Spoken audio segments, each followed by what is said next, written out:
الحمد للہ وحدہ والصلاة والسلام علی من لا نبی بعدہ وعلی آلہ واصحابہ وازواجہ اجمعین۔ اعوذ باللہ من الشیطان الرجیم، بسم اللہ الرحمن الرحیم۔ قد افلح من تزکا وذکر اسم ربہ فصلی، صدق اللہ العلی العظیم۔ ان اللہ وملائکتہ یصلون علی النبی یا ایھا الذین آمنوا صلوا علیہ وسلموا تسلیما۔ درود شریف پڑھ لیں۔ اللہم صلی علی محمد کما تحب وترضی له۔ سامعین محترم، دعاؤں کے قبول ہونے کے اوقات میں سے ایک وقت احادیث کے حوالے سے وہ ختم القرآن کا موقع ہے کہ ختم القرآن کے موقع پر اللہ تعالیٰ دعائیں قبول فرماتے ہیں، اور بہت خوش قسمت ہیں وہ حضرات جنہوں نے ختم القرآن میں شرکت فرمائی، اور ان سے بھی زیادہ بہت خوش قسمت ہیں وہ حضرات جنہوں نے پورا رمضان قرآن پاک سنا اور تراویح میں انہوں نے شرکت فرمائی۔ اللہ تعالیٰ سب کی طرف سے قبول فرمائے۔ محترم سامعین، بیانات کرنے کا وقت نہیں ہے، مختصر سی بات کروں گا۔ قرآن میں اللہ تعالیٰ فرماتے ہیں وَذَكِّرْ فَإِنَّ الذِّكْرَ تَنفَعُ الْمُؤْمِنِينَ۔ حضور علیہ السلام کو اللہ تعالیٰ فرماتے ہیں کہ آپ نصیحت کیجئے، فَإِنَّ الذِّكْرَ تَنفَعُ الْمُؤْمِنِينَ، بے شک یہ ذکر، یہ نصیحت یہ مومنوں کو فائدہ دیتی ہے۔ بس نصیحت کے طور پر دو چار باتیں عرض کروں گا۔ ختم القرآن کا موقع ہے اور رمضان کا مبارک مہینہ ہے، اور اسی طرح 27ویں رمضان ہے، جس کے متعلق فقہا اور محدثین، اکثر فقہا اور محدثین کا اس پر اتفاق ہے کہ لیلۃ القدر 27ویں رمضان کو کبھی امید اور مضبوط امید ہوتی ہے کہ 27ویں رمضان کو لیلۃ القدر ہو۔ اللہ تعالی ہم سب کو نصیب فرمائے، اور اللہ تعالی ہماری یہ عبادت لیلۃ القدر کی رات میں اللہ تعالی شمار فرمائے۔ سامعین محترم، اگر غور کیا جائے تو اللہ تعالیٰ نے تمام دین اور دینداری کو دو چیزوں میں سمیٹ دیا ہے۔ تمام دین اور دینداری کو دو چیزوں میں سمیٹ دیا ہے۔ ایک ہے کتاب اللہ اور ایک ہے سنت رسول، ایک ہے قرآن پاک اور ایک حضور علیہ السلام کے سنت طریقے ہیں۔ اور حدیث پاک میں بھی ہے، حضور پاک صلی اللہ علیہ وآلہ وسلم نے فرمایا ترکت فیکم امرین لن تضلوا ما تمسکتم بہما کتاب اللہ و سنت رسولہ۔ حضور علیہ السلام نے ارشاد فرمایا کہ میں تم لوگوں میں دو چیزیں چھوڑ کر جا رہا ہوں، لن تضلوا ما تمسکتم بہما، کہ جب تک تم لوگ ان دو چیزوں کو تھامے رکھو گے مضبوطی سے، کبھی بھی گمراہ نہیں ہوگے، کبھی بھی رائے راست سے نہیں ہٹو گے، کبھی بھی اللہ تعالیٰ کی رحمت سے نہیں گرو گے، اور دنیا و آخرت میں کامیابی ہوگی اگر ہم ان دو چیزوں کو مضبوطی سے تھامے رکھیں۔ ایک ہے کتاب اللہ، اللہ تعالیٰ کی کتاب قرآن پاک، اور ایک ہے وہ سنت رسول ہی، اس کے رسول کے سنت طریقے۔ اب ہم اپنی زندگی پر تھوڑی سی سرسری نظر ڈالیں کہ ہمارے اندر اور ہمارے گھروں میں اور ہمارے معاشرے میں کتنا دین ہے اور کتنی دینداری ہے۔ ہم نے ان دو چیزوں کو کتنی مضبوطی سے تھاما ہوا ہے۔ ہم بہت شرمندہ ہو جاتے ہیں جب ہم اپنے آپ سے اور اپنے گریبان میں جھانک کر دیکھتے ہیں کہ ہم نے قرآن کو کتنا لیا ہوا ہے۔ حضور علیہ السلام فرماتے ہیں کہ جب تک قرآن کو تھامے رکھو گے کبھی بھی گمراہ نہیں ہوگے، کبھی رائے راست سے نہیں ہٹو گے، نفس و شیطان کے دھوکے میں نہیں پڑو گے۔ آج اگر ہماری بدتر حالت بنی ہوئی ہے اور ہم صرف نام کے مسلمان رہ گئے ہیں، صرف نام کے دین اور دینداری پر ہم نام لے رہے ہیں اور اسی طرح شہرت کر رہے ہیں اپنی، تو یہ ہماری غلط فہمی ہے۔ ہم نے قرآن کو چھوڑا ہوا ہے۔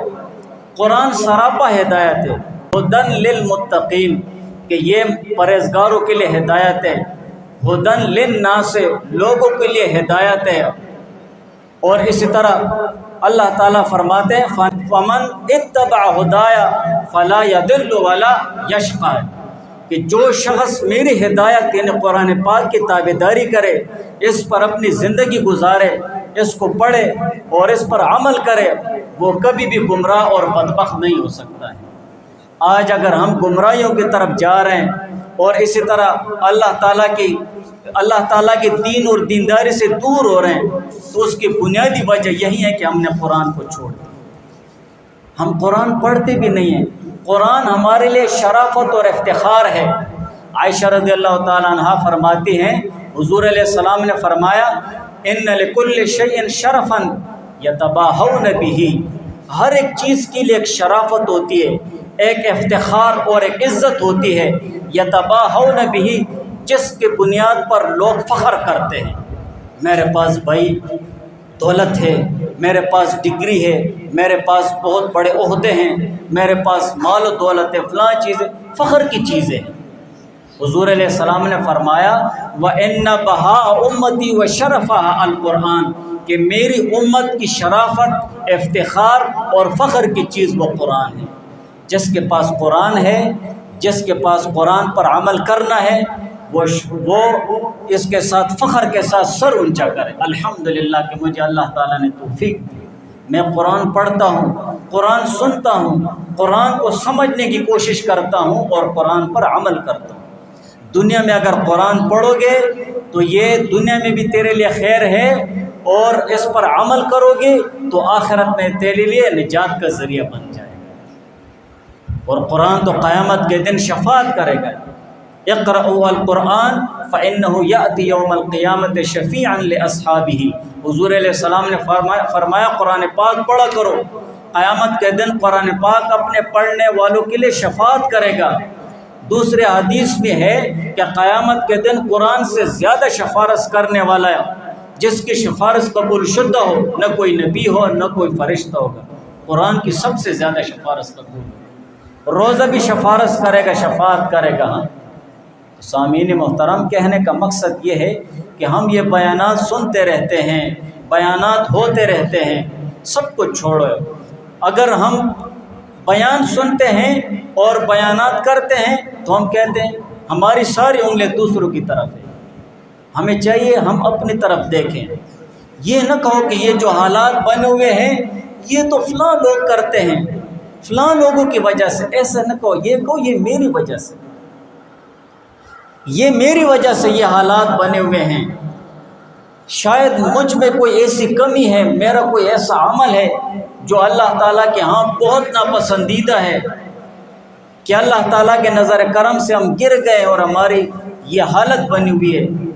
اور کوئی یہ بھی نہیں کہ مجھ پر اللہ تعالیٰ کی نعمتیں برس رہی ہیں، پیسہ آ رہا ہے، دولت آ رہی ہے، یہ تو امتحان اور بھی پڑ رہا ہے۔ انما اموالکم واولادکم فتنہ واللہ عنده اجر عظیم، یہ مال اور دولت اور اولاد یہ تو ایک آزمائش ہے، یہ تو بہت بڑی آزمائش ہے۔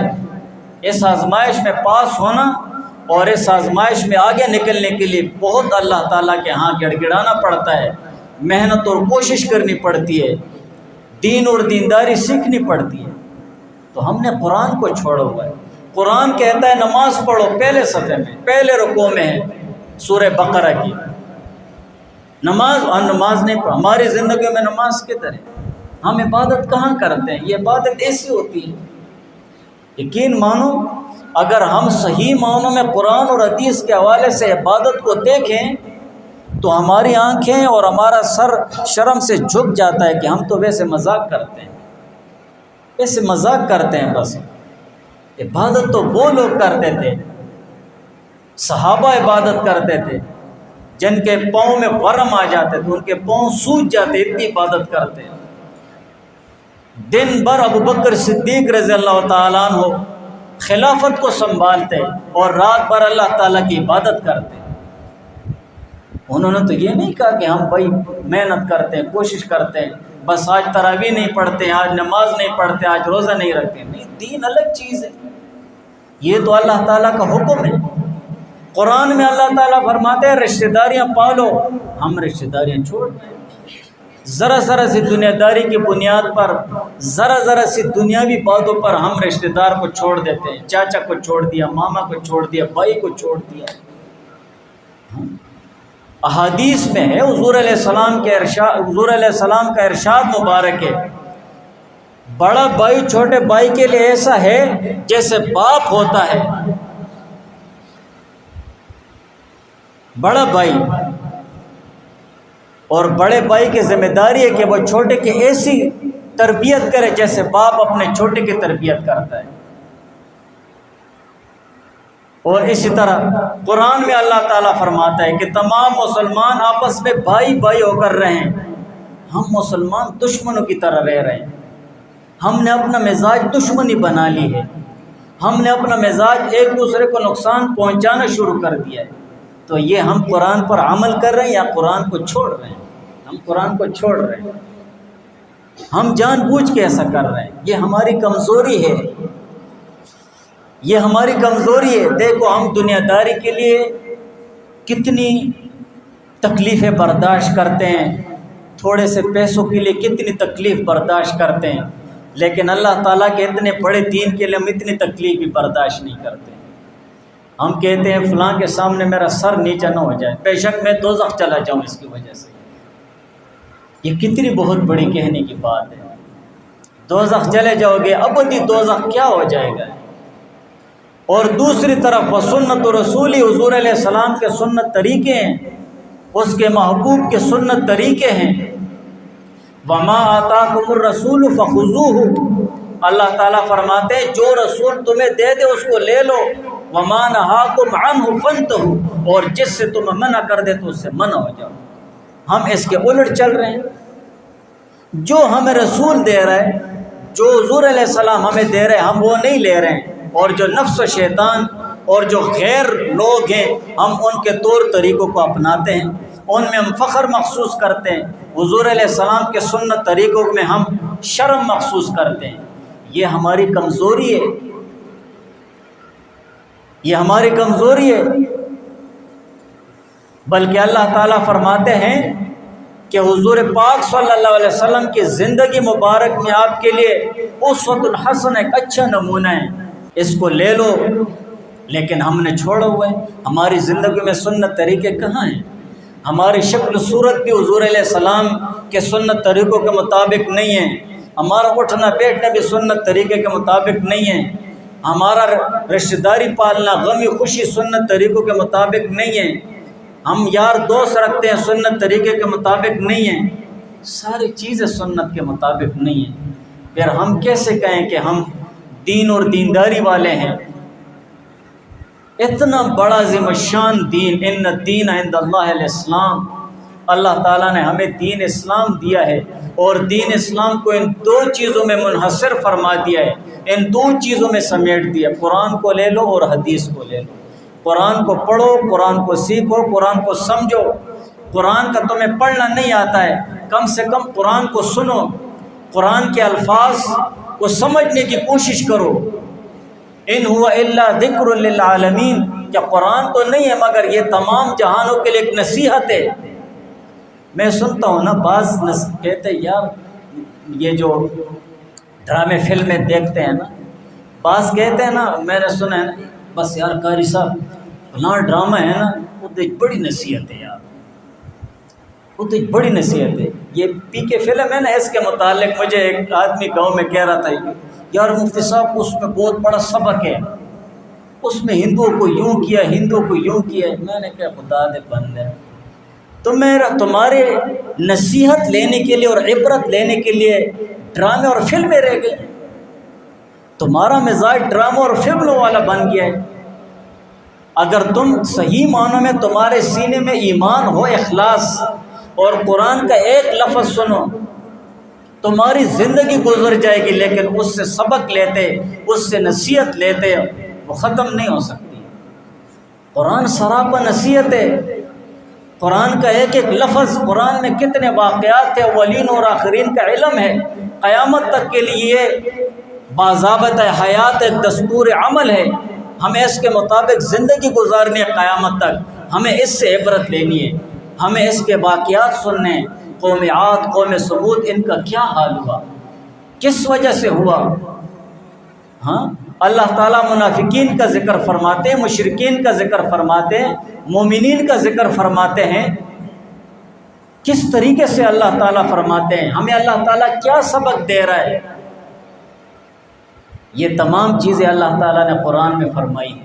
اور وَلَقَدْ يَسَّرْنَا الْقُرْآنَ لِلذِّكْرِ فَهَلْ مِن مُدَّكِرٍ، یہ کوئی مشکل بات نہیں، قرآن میں اللہ نے فرمایا ہے کہ تحقیق کے ساتھ یسرنا القرآن، ہم نے قرآن کو آسان کیا ہے، للذکر، نصیحت لینے کے لیے بھی آسان کیا ہے اور یاد کرنے کے لیے بھی ہم نے قرآن کو آسان کیا۔ فَهَلْ مِن مُدَّكِرٍ، کوئی ہے نصیحت لینے والا؟ اللہ تعالیٰ فرماتے ہیں کوئی ہے نصیحت لینے والا؟ لے لینا، قرآن سے نصیحت دو، قرآن کی آیات پڑھو، قرآن کو سمجھو، قرآن کے ذریعے اللہ تعالیٰ کے قریب ہو جاؤ۔ لیکن ہم نے قرآن بھی چھوڑا ہوا ہے اور حضور علیہ السلام کے سنت طریقے بھی چھوڑے ہوئے۔ ہمیں چاہیے ہم اپنی زندگی میں تھوڑا بدلاؤ لے آئیں، ہم اپنی زندگی میں تھوڑا کا چینجنگ لے آئیں، ہم تھوڑا سا دھیان قرآن اور حدیث کی طرف کر دیں۔ لوگوں کو نہ کہو کہ تم کرو تم کرو، یہ کو میں کروں، میں کس طرف جا رہا ہوں، میں سے شروع کرو، اپنے آپ سے شروع کرو اور اپنے اولاد سے شروع کرو، اپنے اہل و عیال سے شروع کرو، اپنے گھر سے شروع کرو کہ بیٹا قرآن پڑھو، قرآن کا ترجمہ سنو، قرآن کے الفاظ کا کیا مطلب ہے، یہ کیا احکامات ہیں۔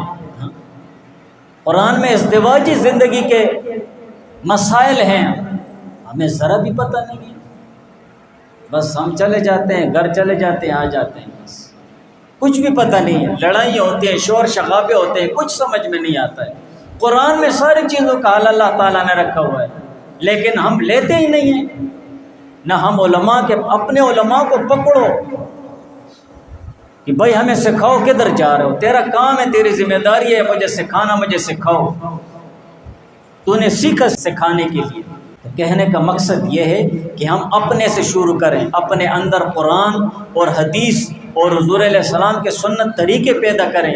یہ فتن اور فساد کا دور ہے، اور حضور علیہ السلام نے فرمایا من تمسک بسنتی عند فساد امتی فلو اجر 100 شہید، جو شخص امت کے بگاڑ اور امت میں فتن و فساد جب بڑھ جائے، حضور علیہ السلام کے سنت طریقوں کو ترک کرنا شروع ہو جائے اور اس وقت حضور علیہ السلام کے ایک سنت کو مضبوطی سے تھامے رہے، 100 شہیدوں کے برابر اللہ تعالیٰ اجر ثواب دیں گے۔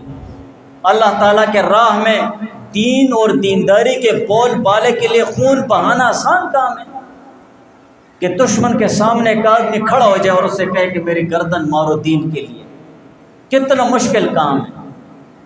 ہم دو باتیں اللہ تعالیٰ کی دین کے لیے برداشت نہیں کرتے ہیں، پھر اپنا خون بہانا اور جان دینا کتنا مشکل کام ہے۔ لیکن امت کے فتن اور فساد، یہ فتن اور فساد کا دور ہے، تھوڑا سا ادھر پار نکل جاؤ تو فساد ہی فساد ہے۔